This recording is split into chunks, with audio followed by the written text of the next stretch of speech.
Greetings all. Welcome to Aquarian Diary. I'm your host, John Irving.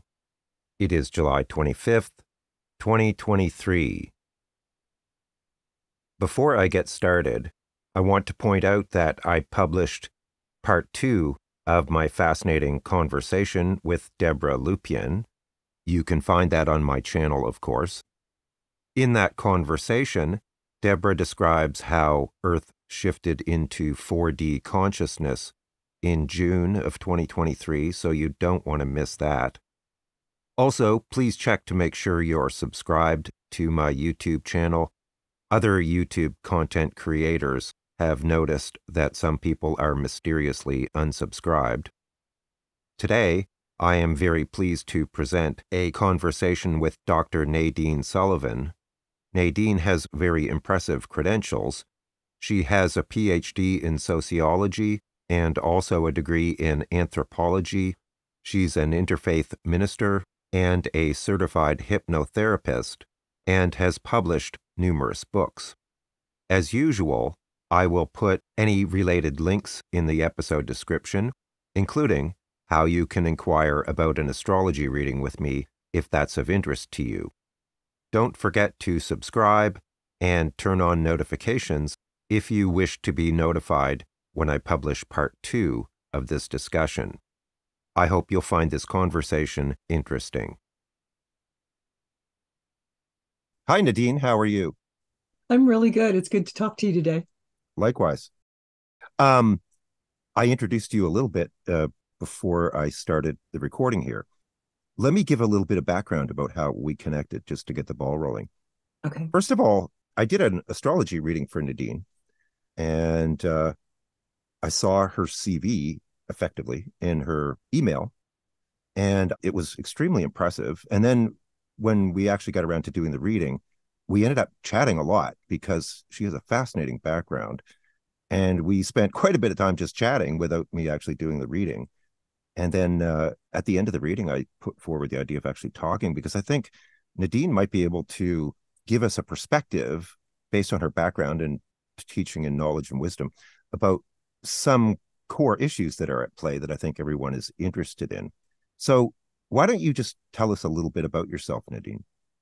Okay. Well, thank you, John. I am a sociologist. My doctorate is in sociology. I also had an undergraduate bachelor's degree in anthropology. And I've been teaching at the college level since 2004. I've taught a host of classes, but they generally fall under two broad classifications, either race and immigration or gender and sexuality. They've been the main things that I've focused on in that field. On the other hand, I was already an ordained minister before I went to graduate school.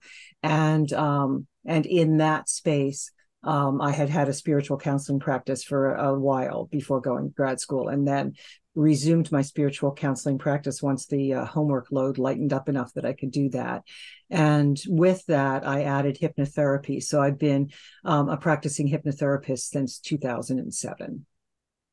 Yeah, so what makes you particularly interesting to me, sort of in the same vein as Dr. Scott Becker, who I've spoken to recently, is that you're a scholar, but you're also open and interested in and actually practicing esoteric topics or subjects.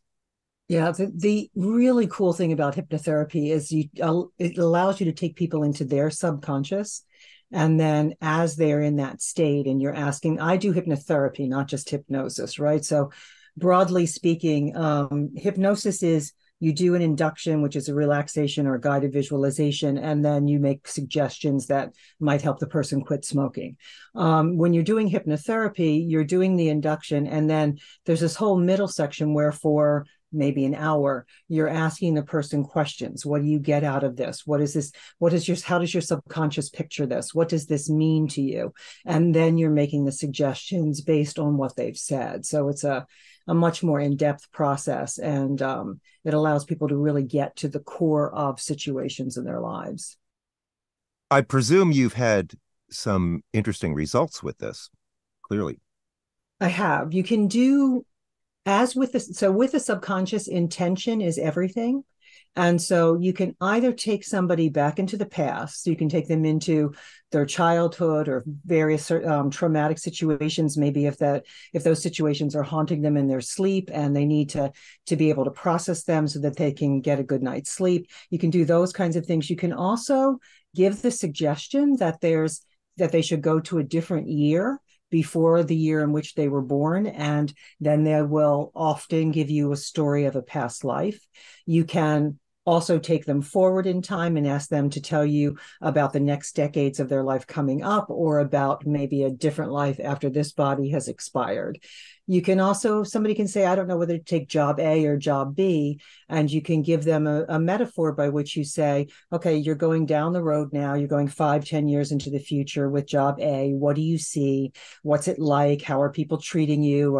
Do you enjoy it? Okay, come back to the present. Now go 5-10 years down the other road, taking the other job. How does that work out? And then they're getting to make their own decisions about what they believe feels right between those two choices. You can do all kinds of things with it. You can do all sorts of, there's a lot of healing to be had as we use it.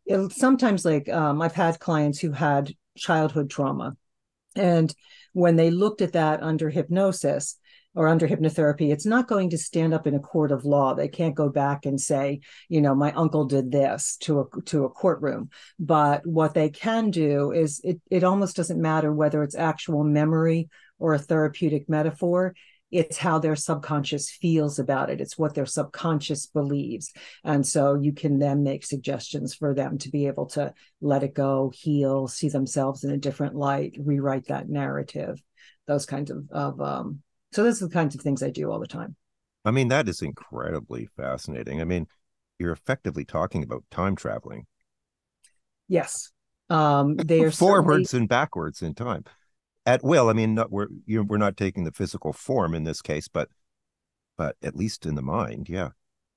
Right. And so instead of me doing a reading for them, instead of me saying, I see you having had a past life as a nun, you are taking them in the past, and without, like, ethically, you have to be really careful not to implant the suggestions at that point. You're just asking them what they've found, where they've gone.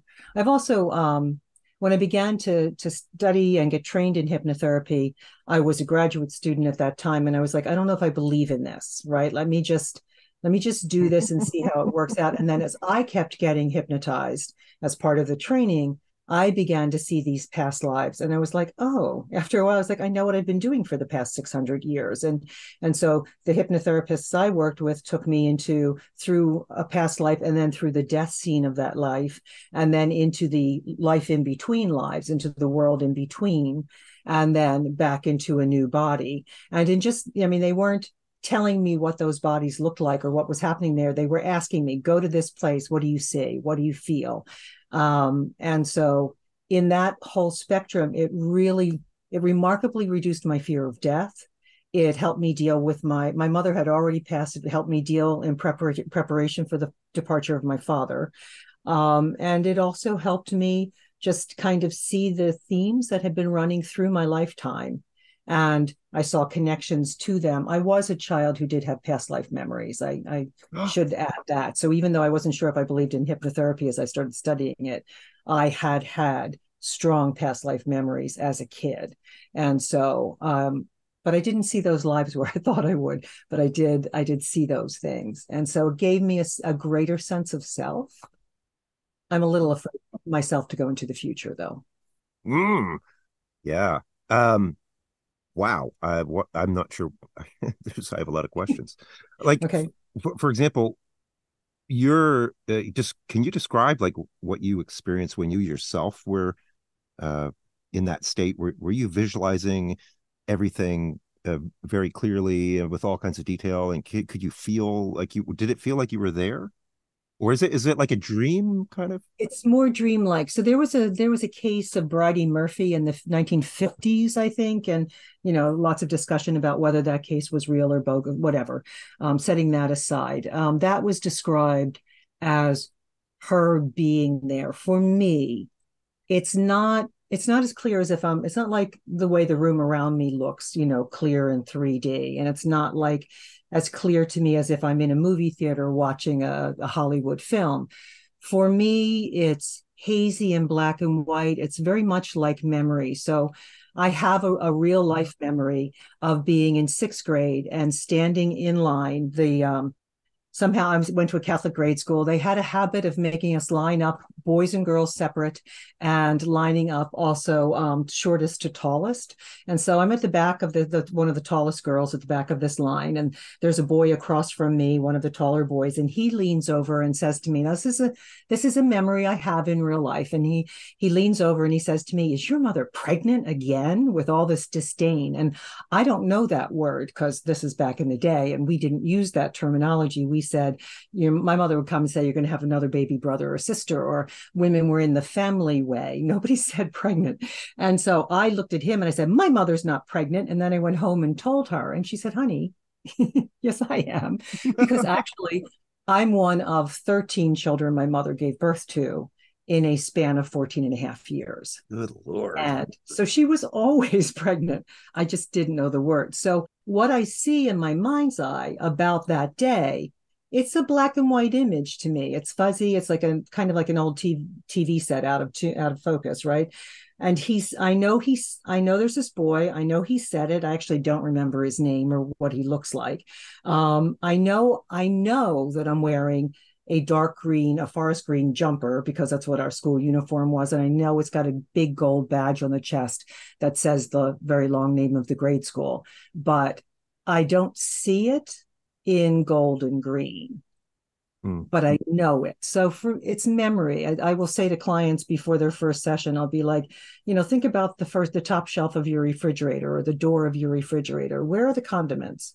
What's on that top shelf? And the way they're seeing that in their mind's eye is the way they're going to see the way things are going to come to them under hypnosis, because you're still in control. You're still awake. You're aware. They shouldn't call it sleep. It's not.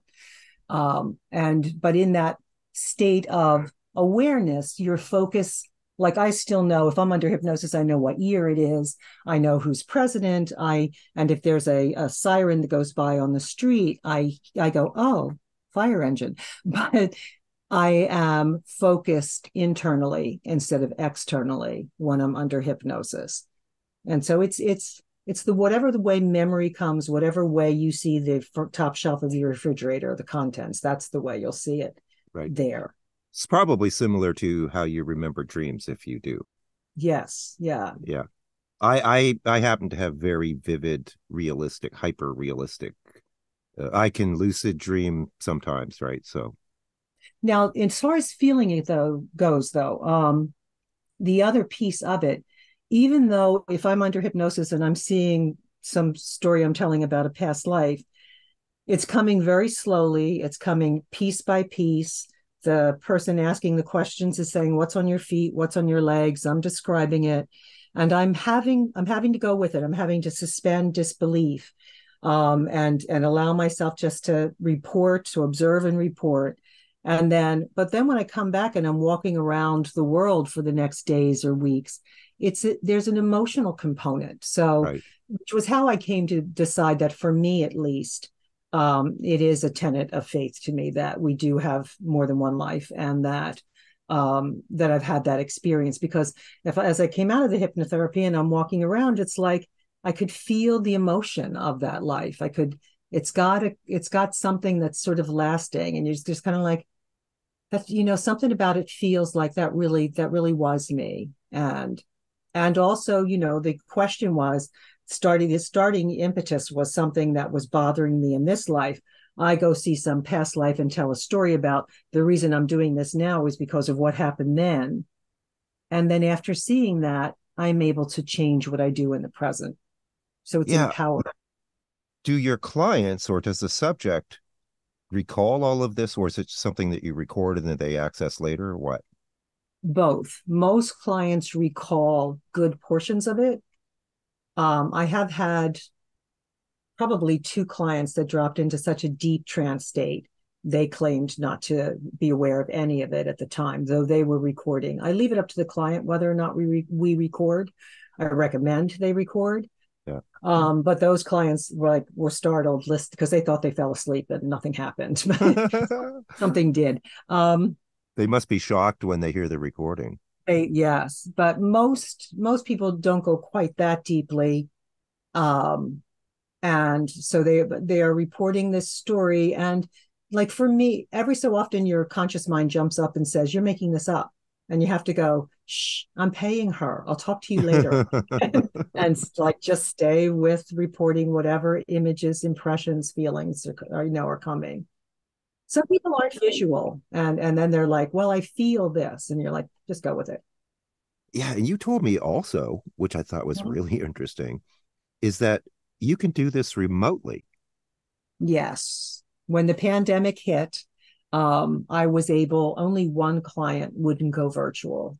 And so I kept all of my clients in the practice at that point. And it turned out to be better in office. So a person under hypnosis often kind of whispers. And my couch was some distance from the couch they were laying on. And so sometimes people would say something and I couldn't quite hear them. So I would say, just tell me more. Tell me more. And occasionally somebody whispered so much, no matter what I did or, what suggestions I made, that they pretty much have to tell me everything they said afterwards because I couldn't hear them. That doesn't happen on Zoom. On Zoom, even if they don't have on earphones or a special microphone system, I'm able to hear them and they're able to hear me, and that's all I need. I actually don't need to see the person. A lot of hypnotherapists will watch their client's body language and motion and see if their eyes are blinking or whatever. I don't do that. I close my own eyes and allow my spirit to kind of channel the induction so it's different every time. Mm. And then I've got my eyes closed almost all of the time because I'm listening internally to see, based on what they're saying, what's the next logical question I should ask them, but also what's the next question I'm led to ask them. Right. And then, so my eyes are closed. So a lot of my clients on Zoom, like they go lay down across the room somewhere and I can't really see them anymore. But as long as we can hear each other, it works gorgeously. It's fabulous.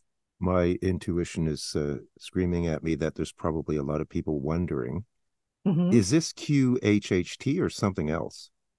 It is not. Because this In is truth, interesting. Yeah. in truth, the reason I have not done QHHT is because it's expensive, uh, and the training for it is prohibited for somebody. At the point I first looked at it, I was still a struggling graduate student with a new hypnotherapy practice of my own, and I'd already had the training I had. So I kind of choked on the price point.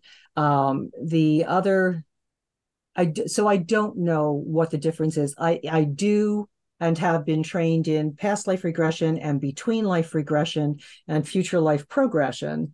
And then also as a sociologist, while I'm not a psychologist, and I make sure I tell my clients that, but as a sociologist, I am a scholar of gender and sexuality. I've got a book that I've written on domestic violence and sexual assault and recovery from that. And so I um, I'm qualified to take people into the spaces they need to go in that way. The Dolores Cannon folk make claims about getting people I'm probably getting people into alpha or theta, light theta.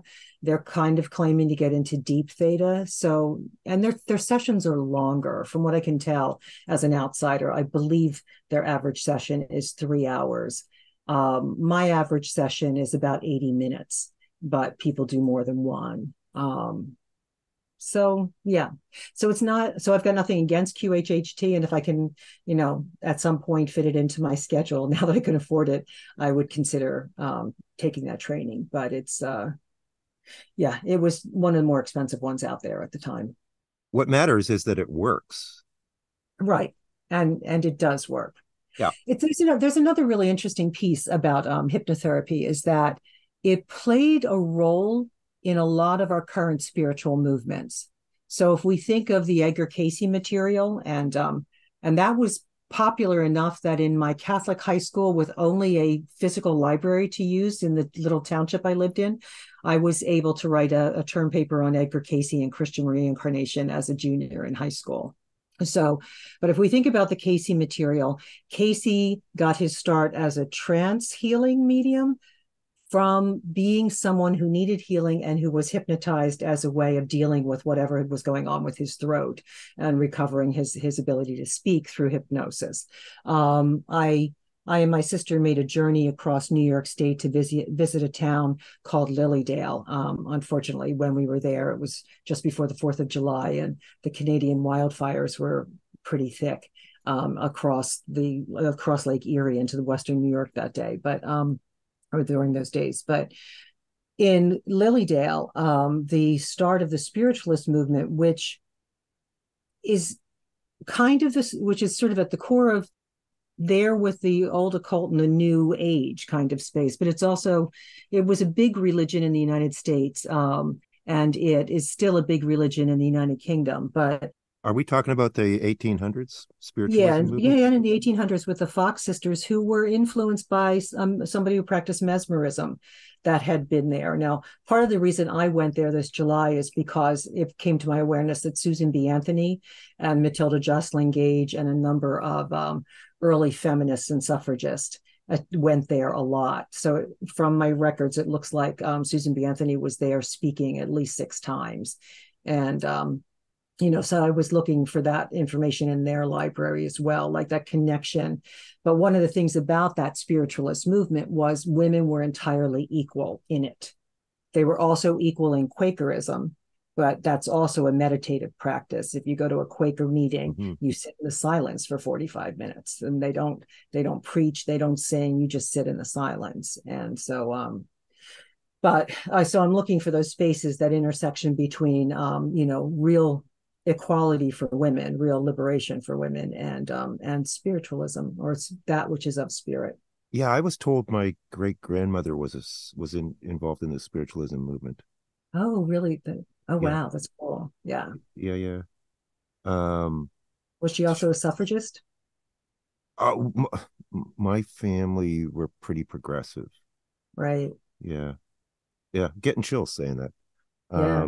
So I've been told that my grandmother is kind of around me at times. Mm-hmm. Yeah. You mentioned a couple other things that stood out to me. One was your early childhood experiences, and I should ask you about that. The other was that it sounds like you yourself are sort of using psychic or intuitive abilities, if not channeling abilities, when you're practicing. Right, in the hypnotherapy sessions. Yeah. Which is really interesting. And it makes it more interesting for me too, right? Because if I did the same old induction every time, just reading something chart, that would put me to sleep. So, but yeah. So when I was a kid, and a lot of children have experiences. One of my daughters has said some things when she was a toddler, and one of my grandsons, well, both of my grandsons have said some interesting and unusual things as toddlers that they've since outgrown and forgotten. But I had very visceral reactions to hearing about certain forms of death as a child, with the kind of sense that I knew what it felt like. And so I had an intense visceral emotional reaction anytime someone mentioned burning at the stake.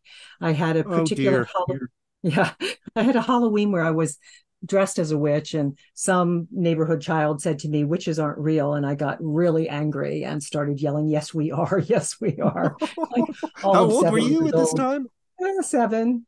Wow, cool. And then my brother would take the little plastic. There we had the little ugly, tiny plastic cowboy and Indian set. Very racist, the set. But anyway, he would be the cowboy, I'd be the Indian. He'd shoot me and say, "You're dead," and I'd start yelling at him, "No, I'm not. No, I'm not. I'm still."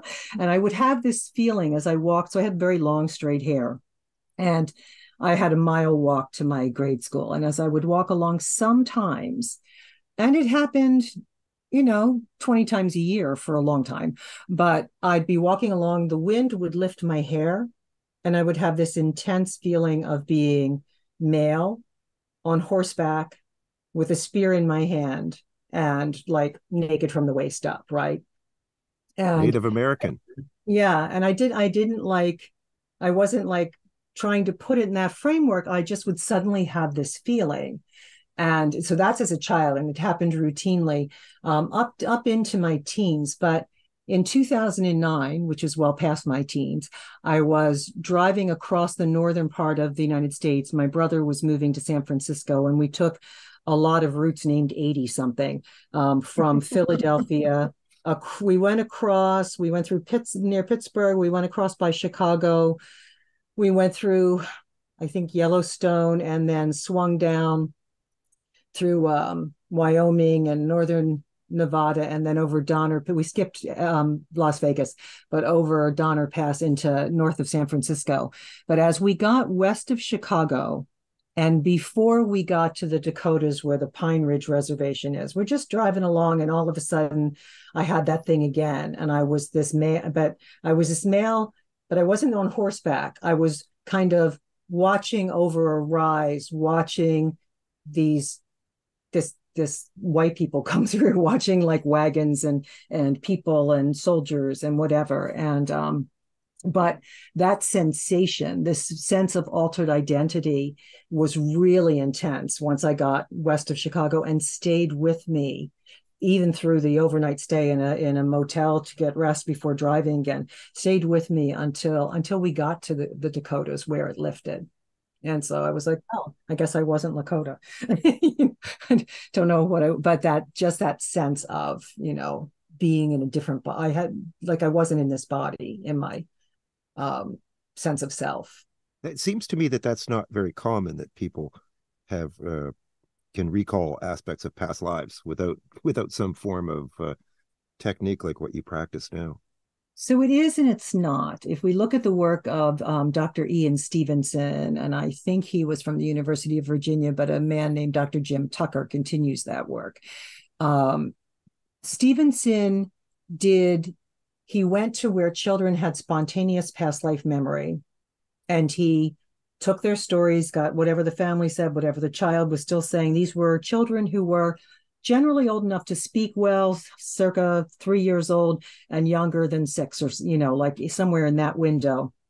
And oftentimes they were children in, India or something, because we're so opposed to it here in the United States, and it's part of the religious belief system there for most people. So there would be, the parents didn't discount it there the same way. So there are American examples that Jim Tucker's worked with too, but most of Stevenson's results were overseas. But this child would be telling a story about, how he fell off this roof, and how his head got hurt, and how he died, and what his wife's name was, and what town he lived in. And Stevenson would take the child there with family and whatever, and the kid would lead them through the streets up to a particular house, walk up to somebody and say, and start talking to them, and the family would start crying because this child would be telling them things that the child had no way to know, and accurate memories about the person who had died and about who they were to that person. He also had he did another book where a lot of the children had birthmarks that the children connected to past life deaths, and that many of them, they were able to follow out and find that who the child claimed to be there was somebody by that name who had died in that way that matched that birthmark in the child's body. Wait, so you're saying the birthmark related to a scar or a wound or something? Yeah, like a club foot or a scar, yes.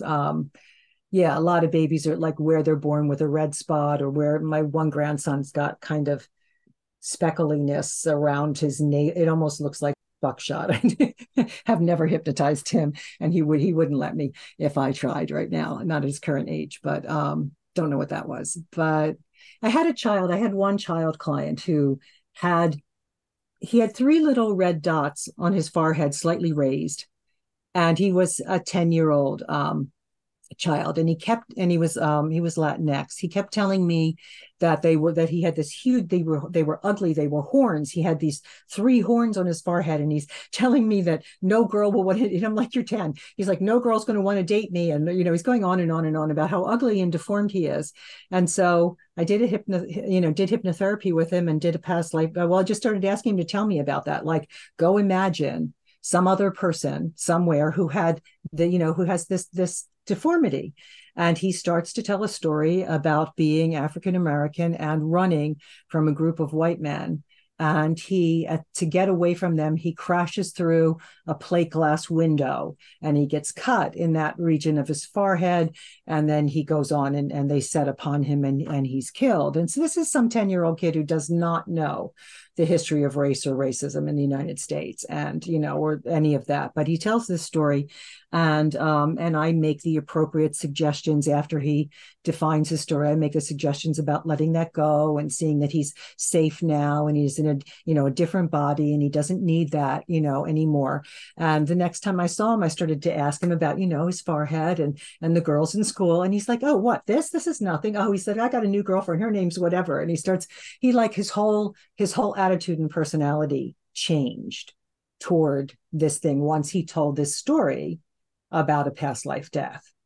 So do you have any explanation as to why, okay, so what you just described was through suggestion or right logic or whatever, that the person realized that this is something that didn't occur in this lifetime. You don't need to hold on to that kind of, but there's an aspect of them clearly that didn't know that when they were incarnating. Why do these things carry over to that extent that they would actually manifest physiologically? It's a bit odd. So I have a hypothesis. I don't have any, there's no way to prove these things, right? Right. But my hypothesis is this. So I have personal experience in this life of manifesting. It's not as slick and easy as the book The Law of Attraction made it sound. No slamming on that, but sometimes to manifest something, you really have to stand your ground against unbelievable odds. But anyway, I have experience of being able to decide a thing and then take hold of it and kind of create it in the quantum physical realm and bring it into my life. So what happens with what I believe happens because of Stevenson's work and Jim Tucker's work that shows this connection between current body issues and past and reported past lives. I think so. It's always the death scene. It's not something happened in the middle of a life, the person got better from it, and then they brought it over. It's the death scene. Right. So it seems to be unprocessed memory. So the child the person who's dying, the man who's dying with a cart rolling over and crushing his foot, or a tractor or whatever, and then he comes back with a club foot as a baby. That's like he died without the thing getting a chance to heal. So that's my best hypothesis, is that it's a form of, it's like something written into our quantum nature that manifests itself because it's not processed. Yeah, so the reverse would be true too, wouldn't it? If somebody died a natural, peaceful death, they might not have any remnants of it physically. And they might not then have any past life memories as well, right? So really? Because they don't have the trauma as a trigger? Right. Yeah. Wow. Without the trauma, without the trauma as a trigger, then maybe there's nothing there to bring that forward in that way. One of the things I needed help with, so I've got 5 published books right now, all available on Amazon, but I had a hypnosis. I had not published any of them. And a friend kept saying, you need to do this. You keep writing, but you're not publishing. And so she made me go, have that question asked under hypnosis. Why are you not publishing? And I tell this story to the hypnotherapist about being like a teenage boy, late teen, early 20s, somewhere in that space. And I'm just a typesetter. I am, like Ben Franklin's printing press. I'm putting little blocks of letters in so that we can ink it. And somebody else has written a political pamphlet where, and this isn't, Ben Franklin. I'm not actually saying that I'm in his space, but I'm somewhere, I'm a typesetter, and somewhere someone has written this political pamphlet, and I and this other guy are setting the type, and we run off the copies of the pamphlet, and the powers that be politically are angry about this pamphlet, and they can't get to the author. The author's published it anonymously. I don't know that we even knew who the author was, but they kill us. Wow. And so in this, I'm reporting being killed for doing this. And then I'm saying that's why I'm not publishing now. And so then the hypnotherapist is like, okay, well, you can see, you can let that go. You're safe here and now. And, within a few months, one of the books I'd already written, I bothered to publish. I moved forward. Right. And incredible. So it makes that kind of shift. Wow. Fears. I've had people who were terrified. A lot of people are terrified of buzzing insects because they could be bees and they could get stung. And oftentimes for clients that have had those kind of phobias, there's nothing in this life that explains it. But, they go and they tell some story about, something awful, like somebody tying them down and then doing something to attract the bees and then them being stung to death, or, some kind of story like that. And then you make the appropriate suggestions again that this is not them and they're safe now. The one client that comes to mind actually worked in an outdoor flower market and could barely make herself go to work. And if she heard something buzz near her, she'd like run out into traffic to get away from it. She'd get like hysterical about it. And so afterwards, she called to say thank you because she could work her job now. She's like, I still don't love them, but I don't run away anymore. And are you able to tell us what happened to her? Yeah, well, I mean, yes, she continued to work. She was fine. Oh, you mean in that life? Yeah, it was something like being being tied down and being intentionally stung to death.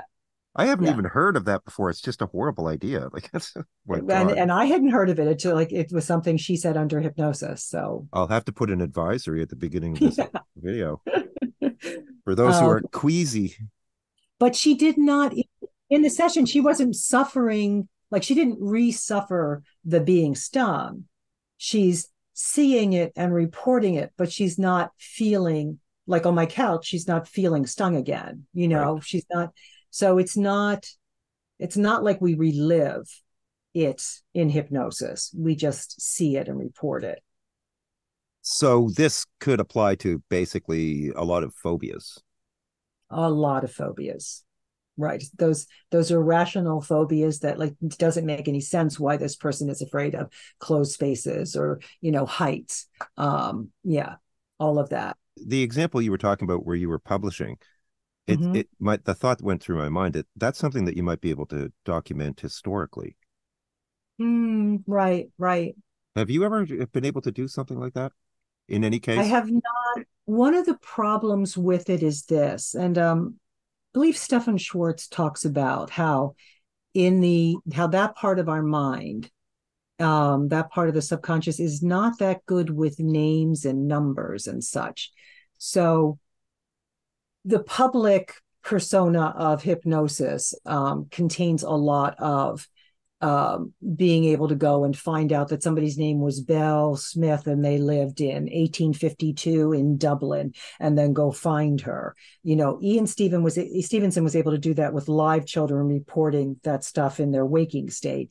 But under hypnosis, I myself am bad at coming up with my name in a past life or the date of where I'm at. When it does work for a client, it's like directing them to go see if there's a calendar around, or directing them to go see if they can. It depends on who they are. If they're a peasant, like nothing's written down so much, but maybe if they're a businessman working in his office, see if he's got a nameplate on his desk. If we can do those things, we can sometimes get that kind of documentation.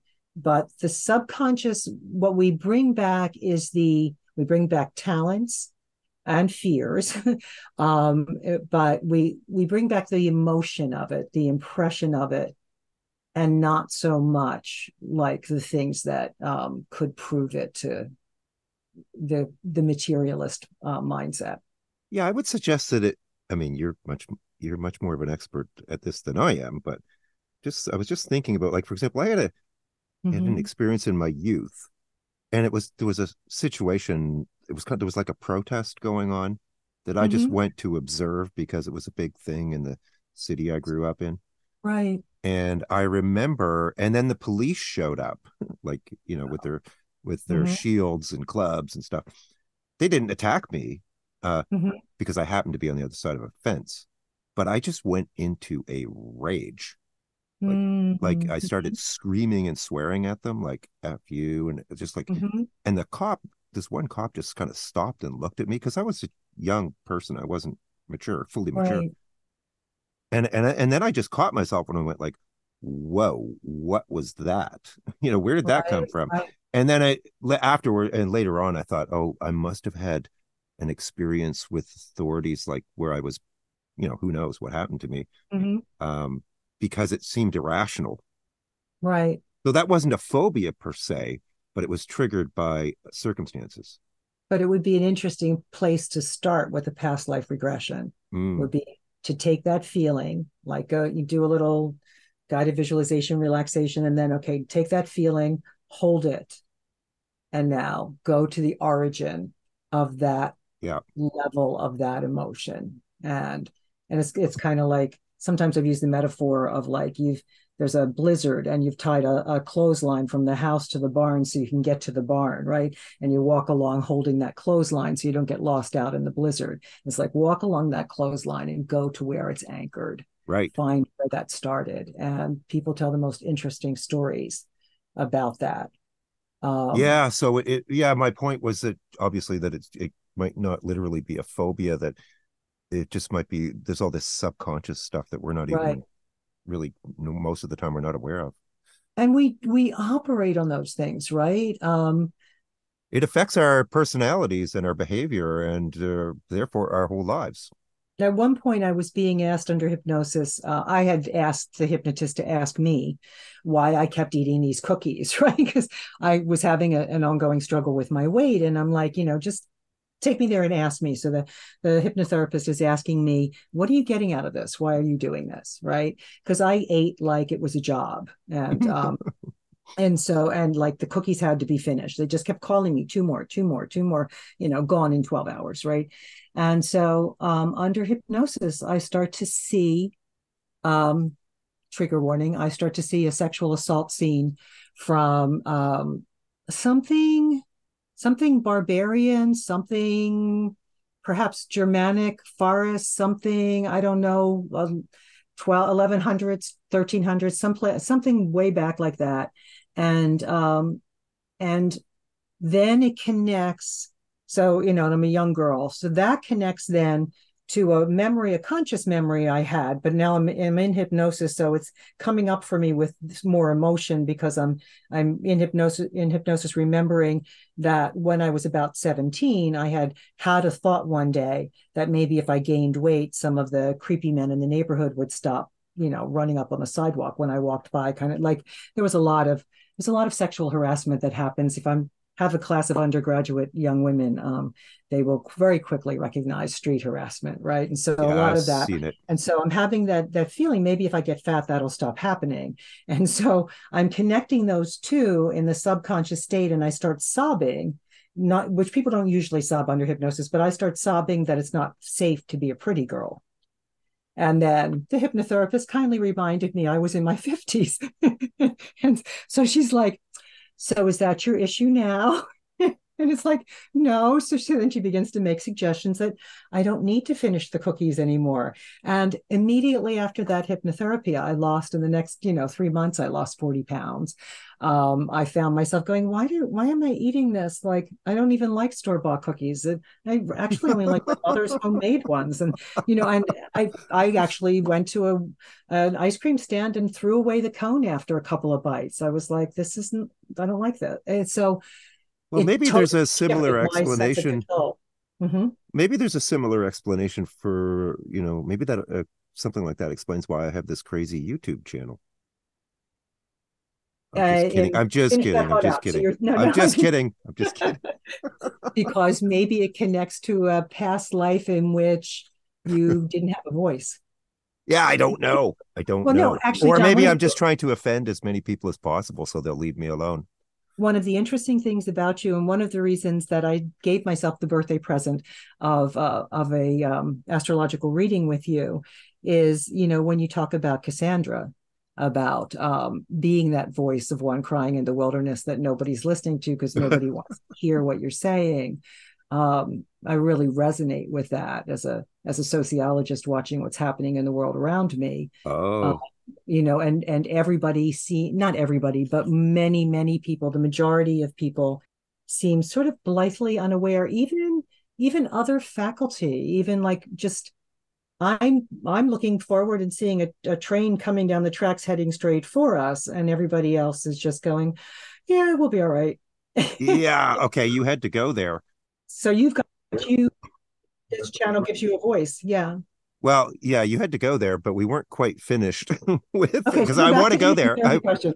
I Okay. want to go there for sure. And in fact, before we started recording, we already went there. But Okay. because that's the other aspect of you that I think is really interesting, amongst many others. But I had a couple. Oh, geez, hang on a second. Mm-hmm. I got to roll back my mind.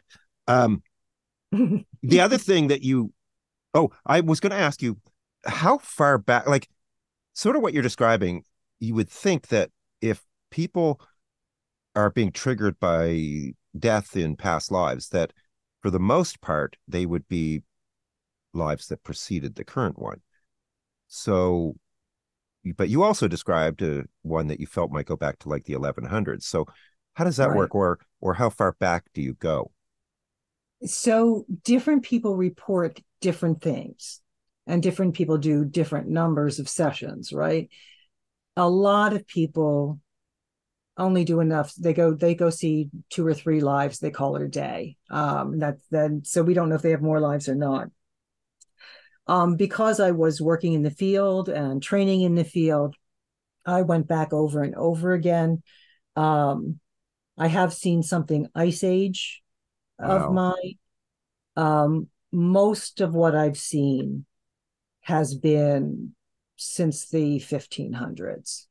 But my last life, the last death I saw in a regression session, was me dying in 1941 and being born into this incarnation 12 years later. Wow. Was So it in the war that occurred? I yes, but mean, I were you, I wasn't. mean, was it related to the war? Yes, but I what I saw was I saw myself as I was a female journalist. I saw myself as perhaps not making much money at it and having family that could just afford to let me do this thing. But I saw myself interviewing women about the question of like the status of women in different countries. And I had seen myself interviewing some women in England who were wives of, lords or whatever, like high ups in government and stuff. And writing about how if he divorced her, she had nothing, right? Writing about the actual lack of power that was still there for a wife, even in the most elite setting. And then I saw myself in a in North Africa trying to do some interviewing and being dropped off at the train letting me out at the station, and someone was supposed to pick me up and no one showed. And so I stood for a long time, not sure what to do because my ride wasn't, but I was supposed to be somewhere to interview somebody or do something. And so I made the choice to start walking.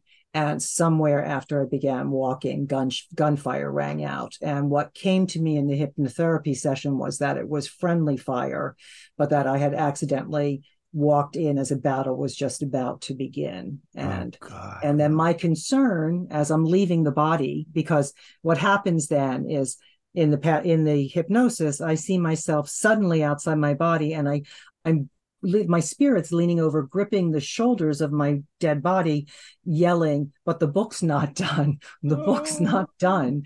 And then something begins to sort of pull me away, to kind of tractor beam feeling. And as I'm leaving, as I'm like sort of going air quotes up, going into the spirit realm, to whatever's pulling me away from the body, I'm concerned that my friends and family back in the States won't know what happened to me. And something assures me that they will. And I'm gone. And so the person I saw as my friend in that life, though, was my father's mother. And so after that, I said to my dad, who was still here at that time, I said, Dad, did grandmom and grandpop, speaking of his mom, did they have any friends who were journalists?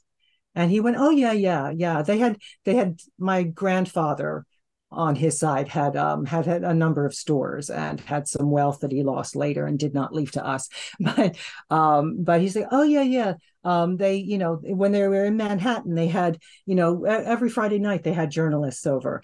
And he said, even Ed Sullivan. And I was like, Ed Sullivan was a journalist? And no relation. And I was like, he was a journalist? It's like, yeah, before he was on TV. And I said, well, did they know any female journalists? And my father said, oh, I wouldn't know that. And so the trail went cold. But the other thing about me is that at the age of 14, I had my own newspaper column in the local paper in this life. Wow. And there's the past life, and it's also in the same lineage. Right. Literally. Yeah. That's incredible. Right. And so in that past life, I had seen my grandmother holding my dad as a toddler on her hip. Right. And then here but also, when I did begin to write for the newspaper they offered me a chance to write about what was happening at my high school, but nobody had to teach me how to do journalism. I immediately knew that you had to do the what, where, why, and when in the first paragraph. And, that's so if cool. I pull them out, it looks like an adult wrote them, Yeah. So, well, yeah. And of course, I'm sure a lot of people are fascinated by the idea of going forward in time. What can you tell us about that? That's phenomenal. Do you want to know? But they also say that time isn't linear. So They do. The quantum physicists and whatever are hypothesizing it's all layered, and that a future life might actually be a past life if there are such things, like all of that. I have had a couple of people who did want to go forward. Well, a lot of people want to go forward to know, should I take this job, or what is my purpose? One of the metaphors I use often is I'll be like, go to the time you're an old man or an old woman sitting on your front porch. You're at the end of your life. And you are, in your rocking chair, and you're looking back over your memories, and what's going to make you say, I spent it well. Right. Because I myself feel like I'm like racing the clock to please the old woman on the porch someday, right? So I'll take them forward and like, okay, you're at the end of your life, look back, what are you satisfied with? What because they don't have a sense of purpose. And so if they're looking back and they see what gives them satisfaction as they're, at their end of their life, then they're seeing what mattered to them, right? So using that as the metaphor. Some people going forward in that way have seen unfortunate climate changes. Oh, geez. There's another wormhole for us to go down. So that's not fun when they see that stuff. How far into the future is it? Well, that'd be this incarnation. So I guess you're looking at like 30, 40 years at the most, right? One person saw a future incarnation on the earth in which humanity was living inside of domes. They couldn't go outside. One of your clients. One of my clients about 10 years. Yeah, well, I've heard that from other sources as well. So it's terrifying. We should be whatever terrified was happening for food. The water and the air and the soil were poisoned enough that that's how they were having to live. Right. They were living. They existed as a species, but they were not. They didn't have what we have. Yeah, because we basically destroyed our biosphere because we're stupid and greedy. Right. They had pictures of trees, no trees. Well, we're probably going to have to come back, or some of us will have to come back here and go through that experience. I'm really hoping not to do that anymore. are, are you, so you're, what you described was going forward to the, in this life. And I have a story about that too. Right. Well, other people have gone forward in this life and gone. Sometimes it's like, go 10 years forward, and they're like, I'm not here. I'm like, oh God, I should have Oh taken it 10 shit. years forward. Right. Okay. You have to be That's careful. metaphor. Yes, that's metaphor. Uh, or they saw a disaster happen sometime in a period of time. Go ahead. Oh, well, I was gonna say, I once had a very striking experience. Would be in my 20s. Mm-hmm. I was studying stonemasonry with British stonemasons, Ooh. which is a very highly skilled craft. Mm-hmm. And I was studying to be a sculptor, Wow. and which is something I always wanted to do since I was a child, because I was Mm-hmm. very good at it, very good with Mm. my hands. Mm. And it's a multi. It takes many years of training to become a good stonemason. So one might have done it in a former life if they're good Well, at it as a perhaps, child. yeah. And I was naturally gifted at trigonometry and geometry too. Oh, wow. So yeah, um, like I was the top in my grade. But Wow.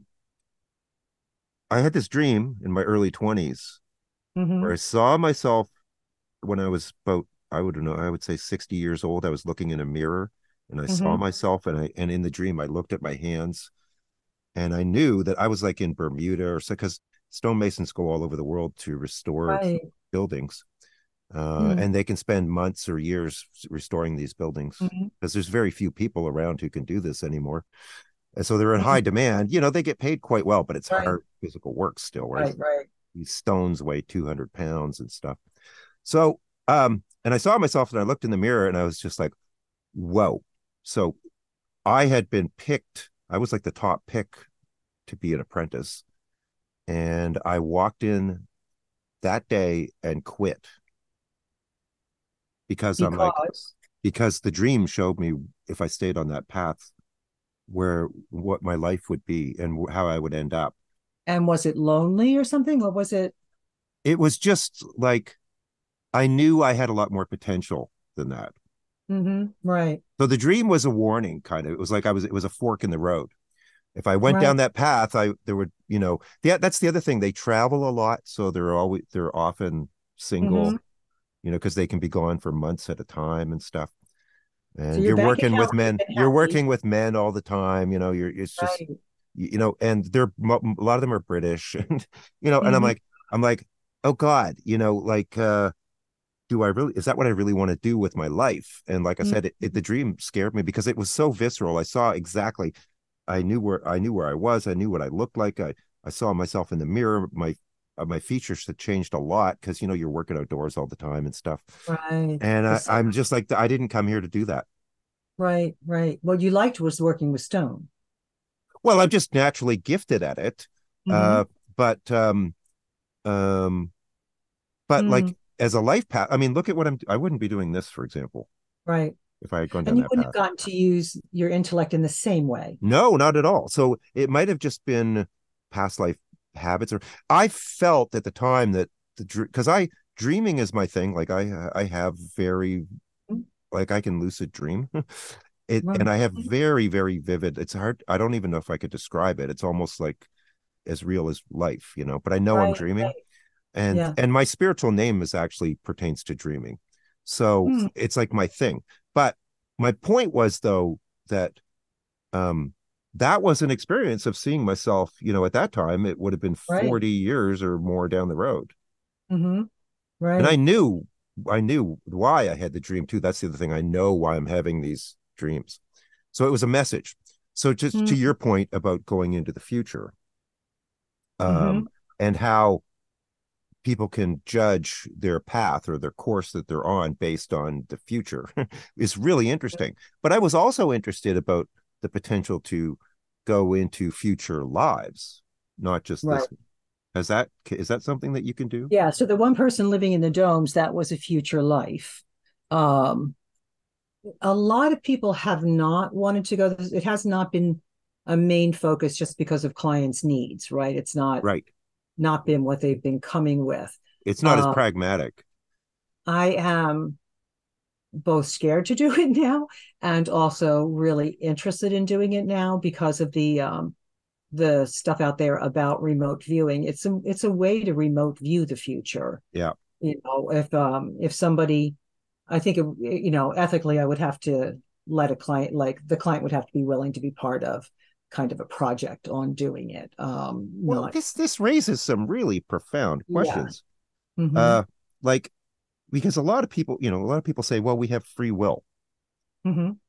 But if you can already go into a future life that, as far as you're concerned, hasn't happened yet, and there are circumstances playing out there, uh, how does that affect free will? I mean, is it possible that I could do something a year from now that would negate that whole future life? You know what I mean? And if time isn't linear, then how does free will play into all this? So yes, there's what was it I was reading? Forgive me, whoever I'm failing to cite here. But something I was reading recently, the talk was about the experiments that were done. Oh, you know what it was? It might have been, I was listening on tape to the book The Power of Eight about intention. And there were projects being done in which is that McTaggart, I think is her last name. But the idea was, so there were experiments set up in which something, is that where it was? Something about the number of counts. There was a radioactive isotope that was putting off pings every so many seconds, or the random number generator stuff. And if somebody paid attention to it in a wind, like if it was a recording of this isotope putting out these, I guess they're sounds at regular intervals, if a section of that was locked away and untouched and another section was listened to by humans, when there was a hearer or an observer of some sort, the data could be changed. Things that were random would become non-random. So the implications then are, and so maybe it's not wise to do a project of too much future viewing, because the implications then are that if we look into the future, we may cause it to be locked down in a way that it's not naturally locked down Right. now. Yeah, there's also the concept of the multiverse, which is that there are multiple timelines and that timelines spin off and split off all the time. Mm-hmm. That there are trillions, if not an infinite number of realities occurring simultaneously. Right. And that any choice you don't make, some other you makes and lives it out in a different space. Right. Yeah, that's one of Uh, the things that Dolores Cannon did talk about was time. She said that there was going to right. be a timeline split occurring here roughly at this point in time that was going to be a Mm-hmm. very significant one, that literally there would be the paths would diverge, and Mm-hmm. that over the span of a number of years in the early to mid 2020s, what would happen is that initially people would be flipping back and forth between the two timelines, Mm-hmm. but then as they diverged more, there would come a point where it would be impossible to go from A to B, and that Mm-hmm. you were kind of baked in on either timeline.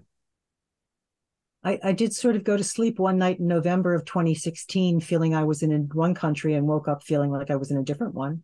Yeah. So I I mean, don't we, know the timeline. it's probably beyond our ability to comprehend the complexity Mm-hmm. of it. So Yeah, I don't know. I wouldn't necessarily dissuade you from exploring future realities, because mm, who knows, it right. might not matter. Maybe, right. I don't know.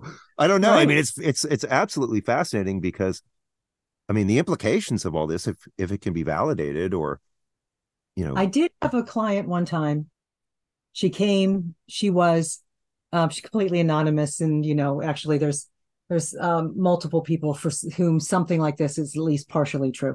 So just, protecting confidentiality. But she was trying to leave an abusive relationship.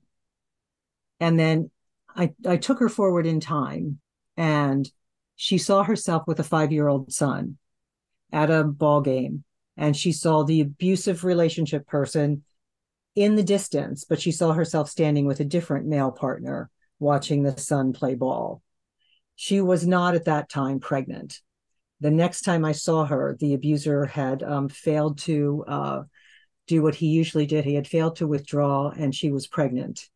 And 5 years from the first hypnosis, she was standing at a ball game with her husband, who was not the abuser, but the abuser had indeed gotten her pregnant and was not giving up parental rights. And so he was also watching the same, sports game that Incredible. the mom and the stepdad were. So that kind of tripped me out, because I was thinking this was much more hypothetical than it actually turned out to be. Yeah. Oh, well, you've certainly picked a fascinating vocation here. This is just, I mean, it must be endlessly amazing. You must get your mind blown all the time. It is. And so, I have to tell people all the time that the past stuff doesn't matter if it's memory or metaphor, right? It's still therapeutic, but it is the human mind and the human experience is endlessly fascinating. It does not get boring doing this. You never know what somebody's going to say. No, I mean, if at some point you want to explore the future, I mean, God, you could spend lifetimes doing that.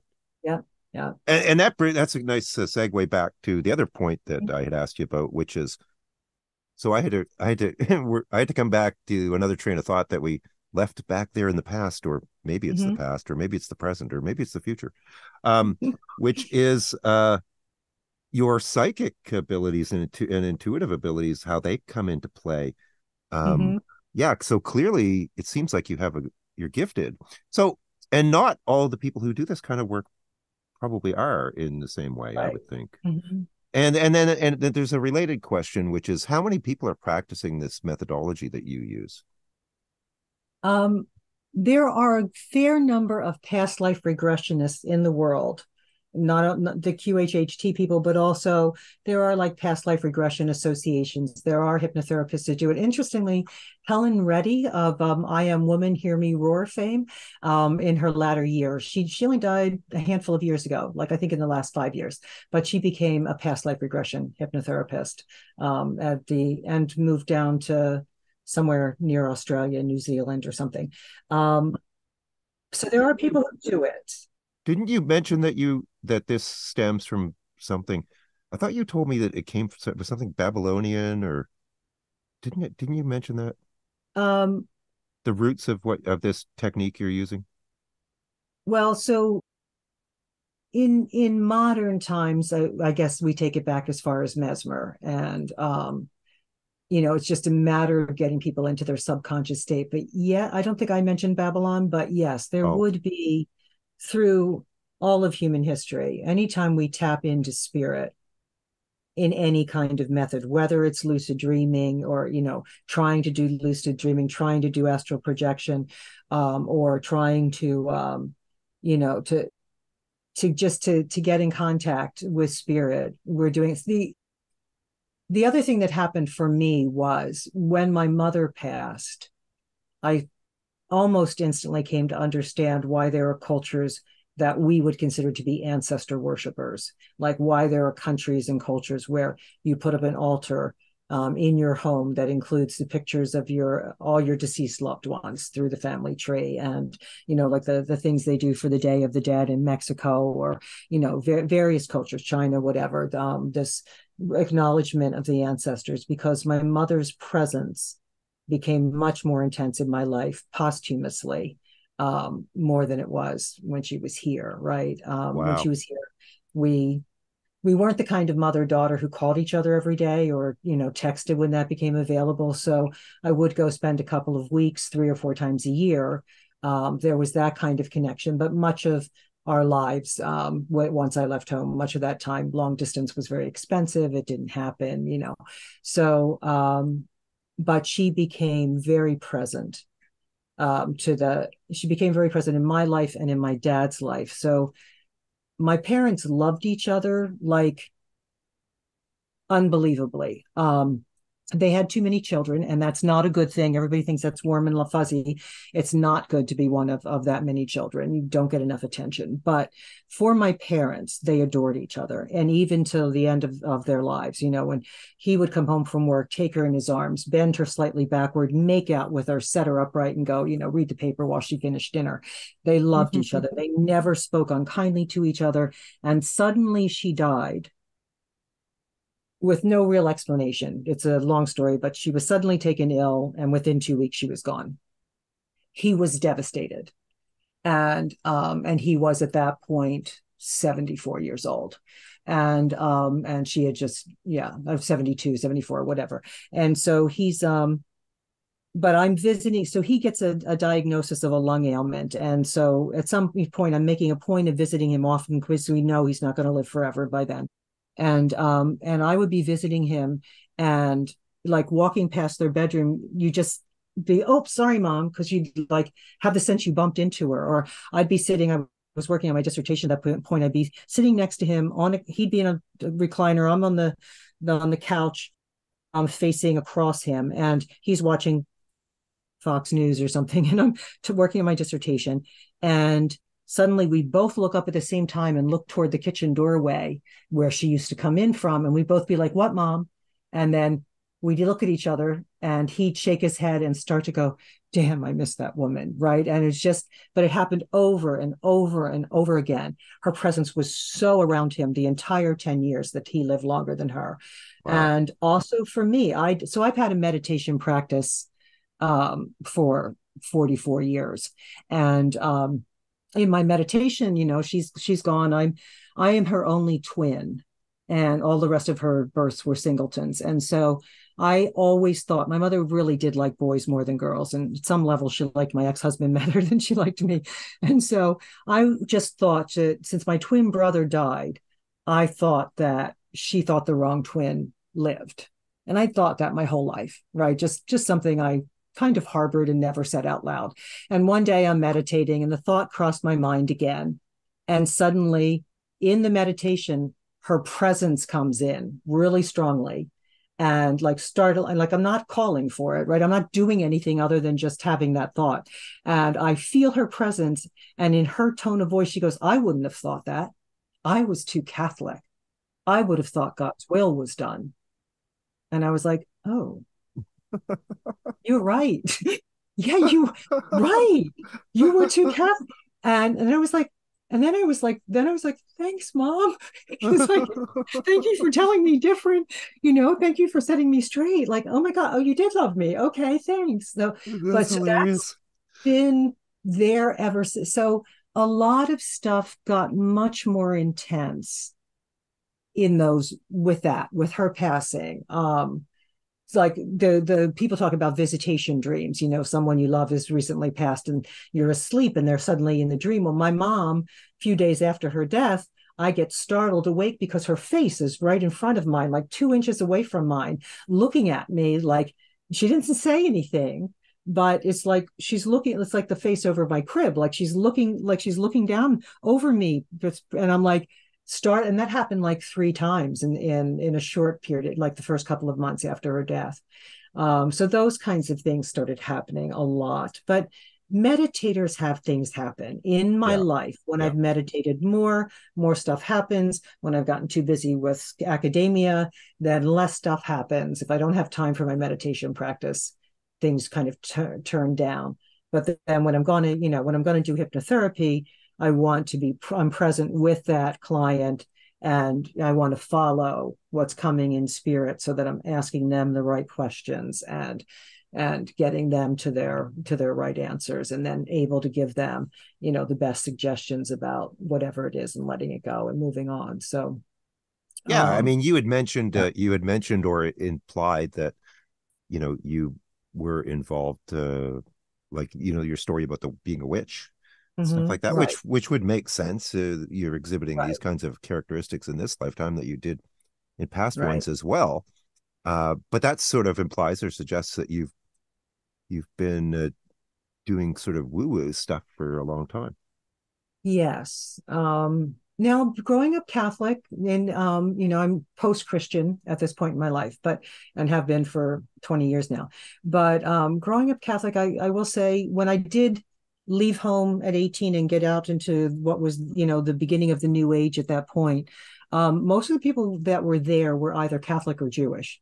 And and I'm not sure why the Jewish, but as far as the Catholic stuff goes, there's a very populated heaven to Catholics, right? There's lots of angels and saints, and all sorts of ranks to the angelic realm, and so there's a lot of space in. It's not like being a Baptist fundamentalist where Right. God spoke, he shut up, he doesn't not just do what he said. No, nobody talks anymore. There was in Catholicism, there were a lot of things. There were people who, like my best friend's mother, put flowers in front of her statue of the Virgin Mary, and weird things happened to the flowers. Like there was a Mm. lot of that, a lot of mysticism in Hmm. Catholicism. So that's there Yeah, too. they do exorcisms and stuff. They do and believe in them.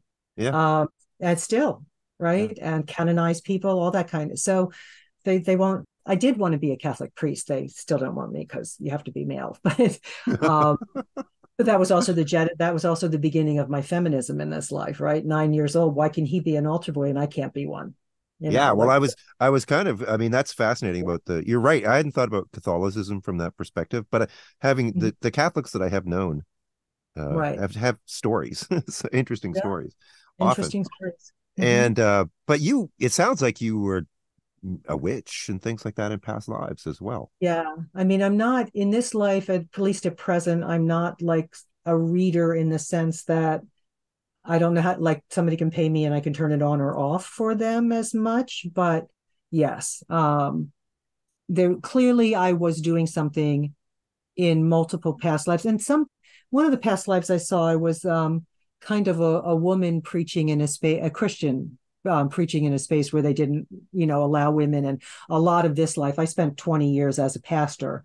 I became Pentecostal in that window because the Catholic Church wouldn't ordain me, but the Pentecostals would. And I, so I was, at least nominally Christian when I first started messing with the Pentecostals, and I became pretty hyper vigilantly Christian for a window. But in all of that, there are in my past life reports, there's the theme of writing, and there are themes of being involved in some way with something spiritual or religious, and maybe involved in leadership in it in some way, even if it's the woman who gets driven out of the village because she's not allowed to be a preacher. And Right. yeah. One of the thing that occurred to me earlier in our discussion was that this sort of hypnotherapy, it seems to be a Western phenomenon. I'm not aware of it in other cultures. Are you? Yeah. I'm not so, and I mean, Mesmer's from somewhere in Europe. I forget where, but yeah, it It's does seem to be particular to our European, culture, it seems. American, mm-hmm. Yeah, North European, American. North American. Hmm. I don't know that. I mean, other cultures, if we take other cultures haven't been as materialist, so it's really arisen in our Western culture in a time of heavy materialism. Yeah.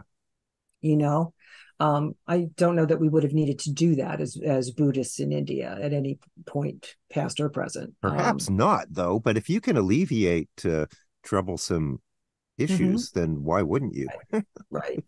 I mean, it's fascinating because you can't treat those kinds of conditions very many other ways. So you certainly can't use medicine. And There's mysticism in all cultures, yeah, right? If I believe it's probably true to say that all of human history and every culture and clime, people have had supernatural experiences or paranormal experiences. hmm, Uh, I think there are ghost stories everywhere, so right. But this particular method of trying to help someone relax and be able to get in touch with their subconscious is kind of time located. Yeah.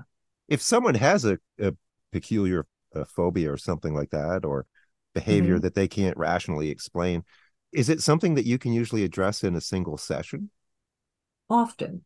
Yeah, that's great. Um, if there's a lot of trauma involved, so my experience as the hypnotherapist is that the client's subconscious is in charge.